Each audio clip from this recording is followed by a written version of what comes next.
Ela é uma graça. Uma criança meiga. Super carinhosa com as crianças, afetiva. Cada dia ela quer se superar. Ela não gosta muito que a gente ajude, né? Eu acho que é uma lição de vida até. Ela sabe que ela tem uma limitação, né, na visão dela.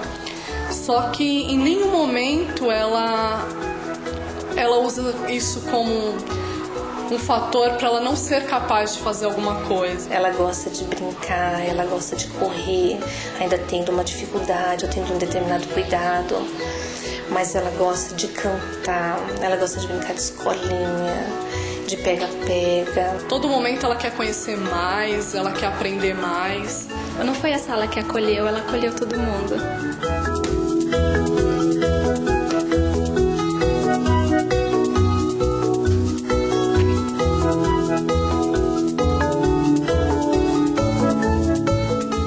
A pessoa com deficiência visual, ela pode ser tanto cega como ter baixa visão. O diagnóstico da Andressa é cega total. Quando deu 2 meses e meio dela de nascida, eu percebi que os olhos dela estavam clareando. E eu fui à medicina, fiz alguns exames, cheguei até a Cerco de São Paulo com o Dr. Walter, que ele fez um exame e falou para mim que era um glaucoma.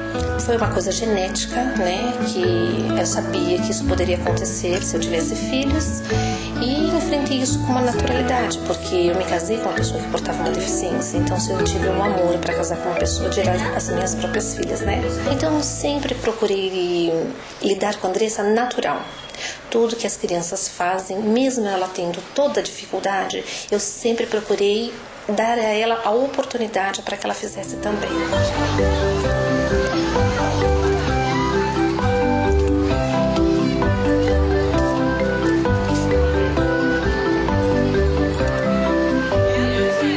No início, por ela ser deficiente, houve um pouco de burocracia.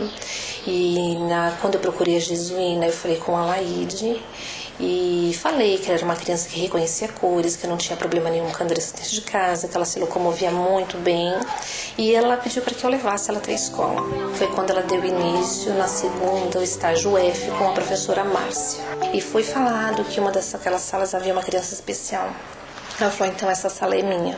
Ela perguntou se havia algum problema, se eu tinha alguma restrição. Eu falei que não, que eu não tinha preparação, mas que eu ia estar encarando o desafio do ano de estar desenvolvendo o que eu pudesse de melhor forma possível com a aluna. Que na lousa tinha várias coisas escritas E lá tinha os materiais que precisava ser levado, caderno, lápis, e aquilo me comoveu demais, porque afinal de contas era a primeira vez que a Andressa estava na escola. Eu sabia que para ela escrever com lápis não daria, aquele caderno para ela escrever não daria. Foi angustiante, foi porque eu não sabia, eu queria aplicar o mesmo conteúdo e não sabia de que forma. Queria adaptar a atividade, mas não sabia se estava fazendo certo ou errado. Ela esperou que ela fosse uma semana sem ir à escola para preparar os seus coleguinhas para receber uma criança especial na sala de aula. O Cefai, né, ele proporcionou um curso para deficiência visual e a inclusão do aluno na sala regular. E foi nesse curso que eu fui desenvolvendo, fui vendo como que era o trabalho, a angústia foi melhorando. Eu comecei a aplicar todos os informes da professora, os conteúdos que a professora falava, levava dúvidas, tirava dúvida com a professora, então foi aquela ligação mesmo, né? Eu tive muito medo de não aceitar ela e começarem a comentar, isso fazer com que ela viesse regredir. E foi muito bem recebida, foi muito bem assim tratada pelos colegas. Na escola, no início do ano, a gente faz um trabalho que os pais vêm até a escola. Então a gente faz um dia com os pais mesmo, um dia de aula, os pais e os alunos. Então eles conhecem todos os ambientes da escola, eles conhecem melhor a professora, o que os filhos deles vão fazer aqui. E nisso também é trabalhado que vai ter o aluno deficiente na sala, né? E os pais no início ficam um pouco apreensivos como que vai ser esse trabalho, se a professora vai dar atenção para os filhos deles também, né? Então a professora coloca, né, de uma maneira aberta como vai ser o trabalho, e no decorrer do ano a gente não tem problemas.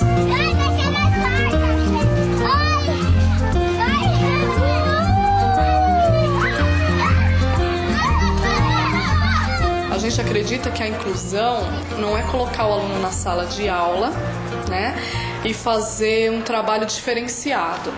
Ele é deficiente, ele não consegue fazer aquilo que os outros fazem. Eu tenho que dar uma coisa diferente para ele, uma atividade diferente. Não, não é assim. A gente procura trabalhar igual, só que fazendo as adaptações necessárias, na estratégia mesmo, né?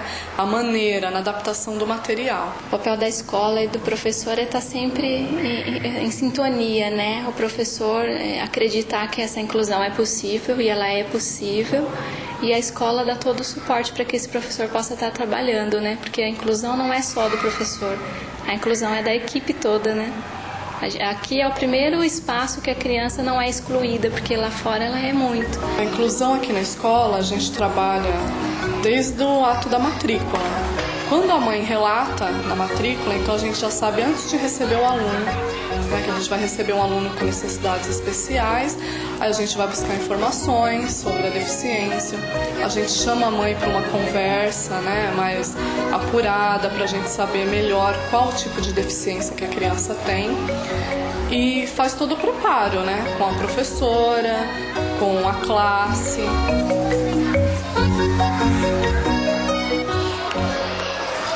A estrutura do prédio facilita a inclusão, né?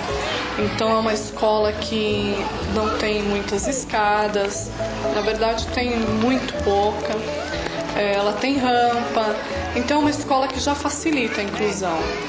E no caso da Andressa a gente não precisou fazer nenhum tipo de adaptação na estrutura do prédio. Quando eu vou elaborar uma coisa, uma atividade para a classe inteira, e eu tenho um aluno, por exemplo, cego, eu fechar os olhos e pensar, bom, como é que eu vou dar essa atividade, por exemplo, para aquele meu aluno que não enxerga? Eu tenho que ter uma estratégia diferente, né? O ambiente tem que estar organizado de maneira diferente. Uma classe muito barulhenta é simples, fazer vivências com a classe também é legal, né? Porque às vezes as classes são muito barulhentas, não que tenham que ficar todos em silêncio, mas isso atrapalha quem não tem toda a informação visual, né? Então, numa classe barulhenta, eu nem consigo escutar a professora. Pessoal, está barulho. A professora quer falar com a Andressa. As adaptações foram na questão de estar limitando na área do desenho, as várias técnicas que a gente pode estar utilizando, né? Com a prancheta, com alumínio, a folha mais grossa, de cor geralmente mais viva.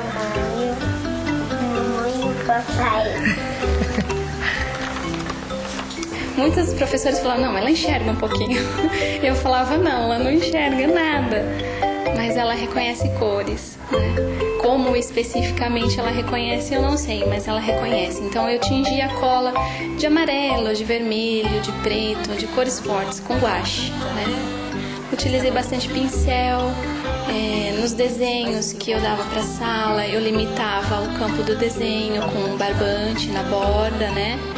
Tudo que a professora vai trabalhar com a sala, a gente procura trazer para a Andressa no concreto, né? Porque ela precisa sentir, né? O tato, ela precisa disso. Eu procuro contar a história para os alunos, né? Normalmente. Após contar essa história, depois eu vou revendo a história novamente. E aí eu vou passando os objetos que eu utilizei na própria história, né? Para que dessa forma a Andressa tenha contato, para que dessa forma ela possa ter noção, né, dos personagens, dos objetos que foram inseridos na própria história. O professor também tem que ter a acessibilidade ao código Braille, porque o professor da sala de aula, ele é o alfabetizador da criança cega.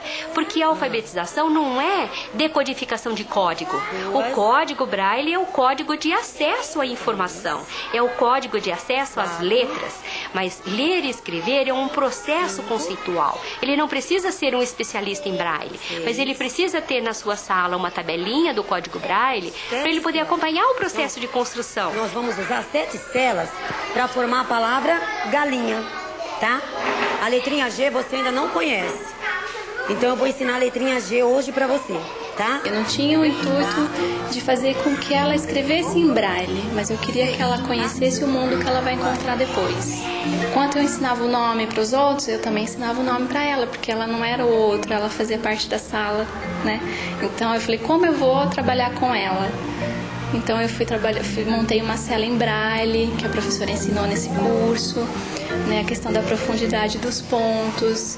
E eu lembro muito que a professora falava assim, dê os nomes corretos, né, porque a gente tem mania de colocar outros nomes, né, porque é pequeno, coloque outros nomes. E eu não, fui falando para ela, ó, esse aqui é uma cela Braille, esse aqui são os pontos. Aí fui falando os pontos para ela, eu falei, você vai aprender desta maneira a estar escrevendo, porque você não enxerga. Então foi muito assim, muito direto, eu não escondia e não fazia por onde ela achar que ela iria enxergar. Já formamos a letrinha G, a letrinha A, a letrinha L. Agora eu preciso da letrinha I. Você se lembra quais são os pontos da letrinha I? Primeiro, ponto 2 e ponto 4. Então, ó, você vai passar cola, você vai pôr no ponto 2, depois no ponto 4 pra mim. Deixa eu ver, tá ótimo. E eu então, sempre mostrava para ela também a forma convencional. Então produzia em cartão, cartolina e dava para ela segurar. Olha, o A da Andressa na cela Braille é assim, mas os seus amigos escrevem desta maneira. Então ela sempre foi fazendo essa relação.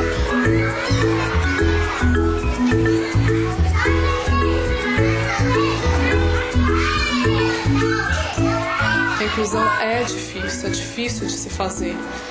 Então precisa realmente desse apoio.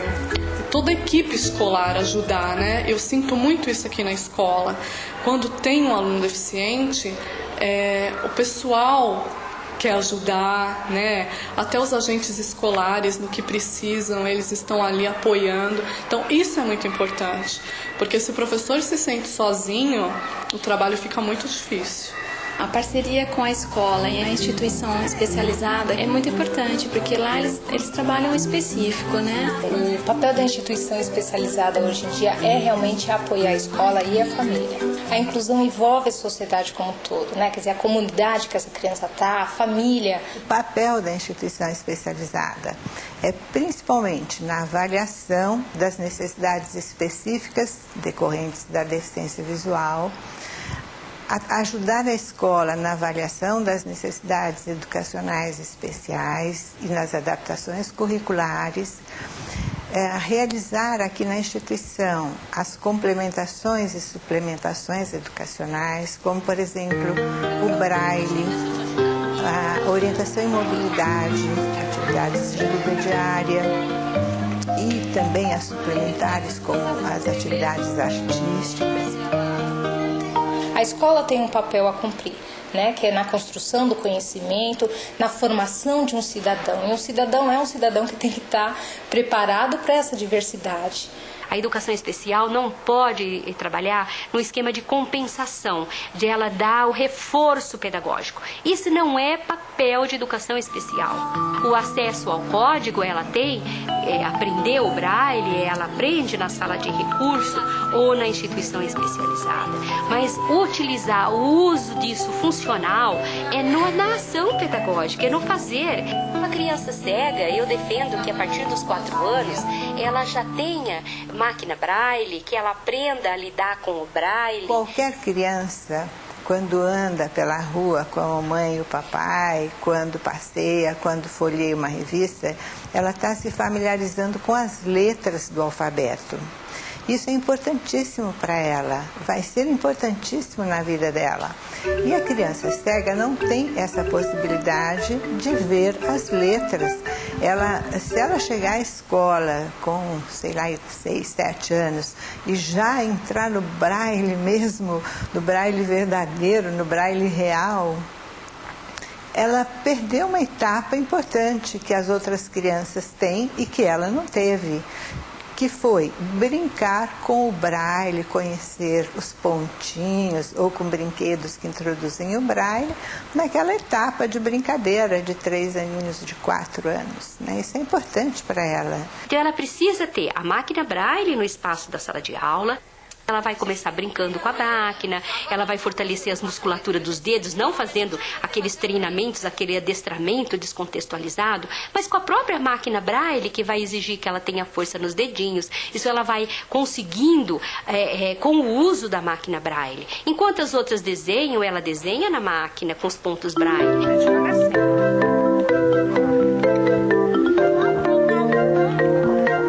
Pode ir. Trabalhar a locomoção com a Andressa foi assim um desafio, né? Porque eu tinha medo que ela caísse, que ela tropeçasse. Era um medo de início, né? A criança cega, ela precisa muito das atividades físicas. Ela não pode ficar sentada, isolada num cantinho na escola com medo de se machucar.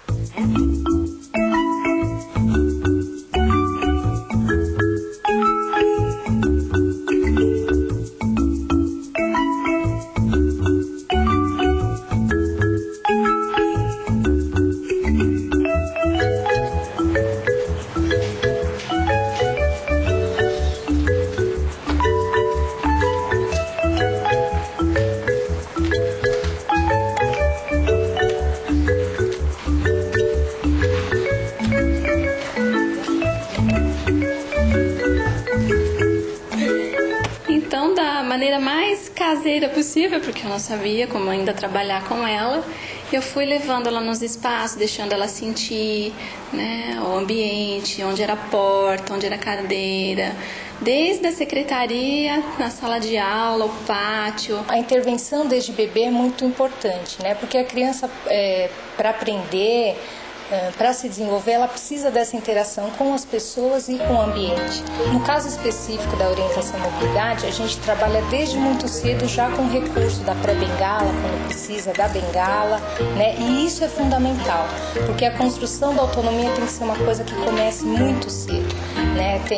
A gente não se preocupa muito com técnicas nessa primeira fase, porque inclusive a criança ainda não está amadurecida para determinado tipo de coisa, mas isso não impede que ela já comece desde muito cedo a usar um brinquedo, a usar um carrinho, que vai fazer a função de uma bengala quando ela precisar realmente. Então isso é fundamental para esse processo de interação, para ela ganhar confiança, para ela ganhar segurança e explorar o espaço, que é onde vem toda a questão da aprendizagem, da autonomia. Para a interação na escola, ela precisa correr, pular, brincar junto com as outras crianças. Então ela precisa dessa autonomia física, dessa independência física. E esse é um trabalho fundamental para que a criança tenha sucesso na escola.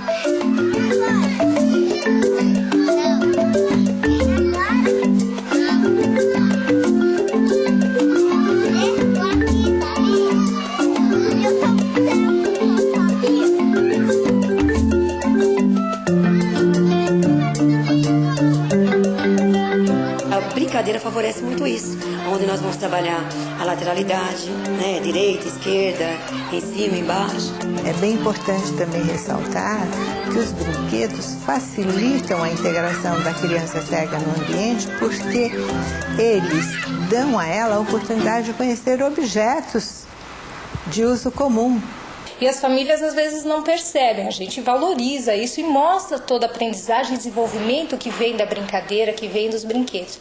Mas às vezes ela chega, mas veio aqui brincar, ele brinca em casa, né? Então, e não percebe essa relação que tem na brincadeira, toda essa aprendizagem e interação que tem na brincadeira mesmo, né? Com as outras crianças, com o adulto, enfim, com o próprio brinquedo, toda a questão da imaginação, do simbólico que vem na brincadeira.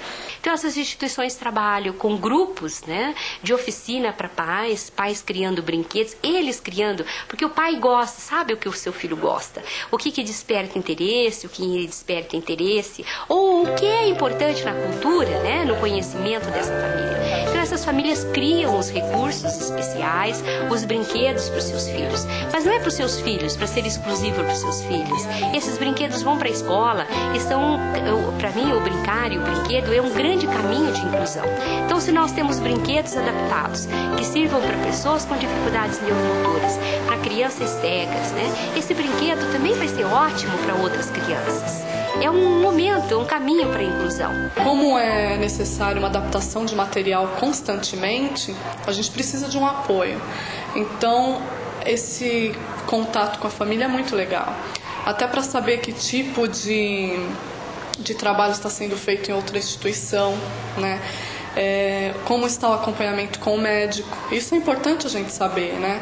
E às vezes a família acha que não, a escola é escola, médico é médico, né?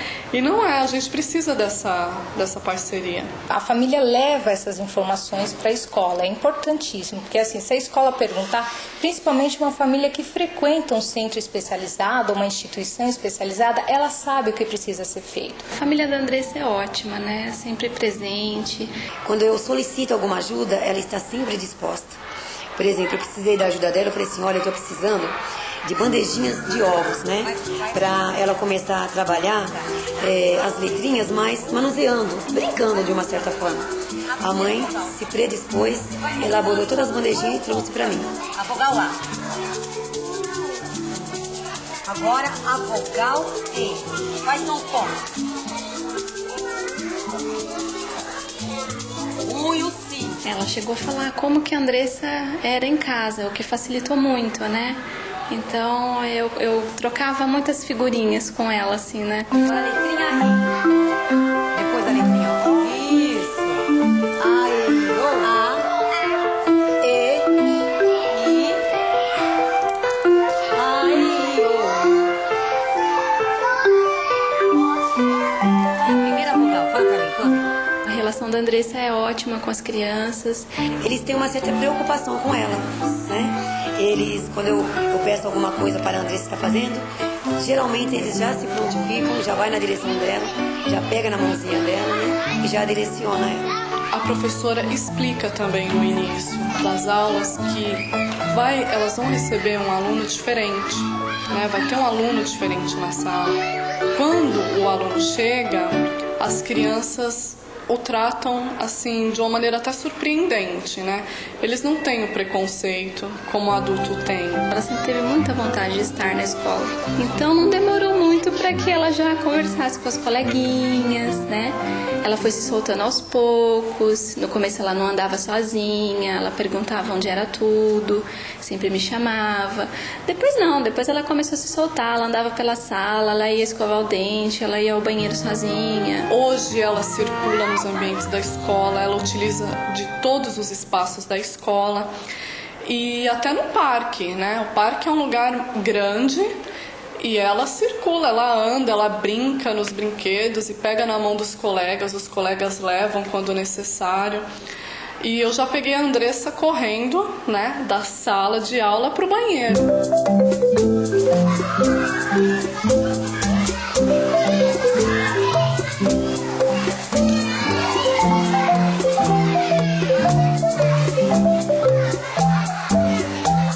O que eu quero para ela, seria bom que dessem oportunidade a ela, para que ela crescesse uma criança fazendo tudo, sendo uma moça estabilizada na sociedade e vivendo uma vida normal como qualquer um vive.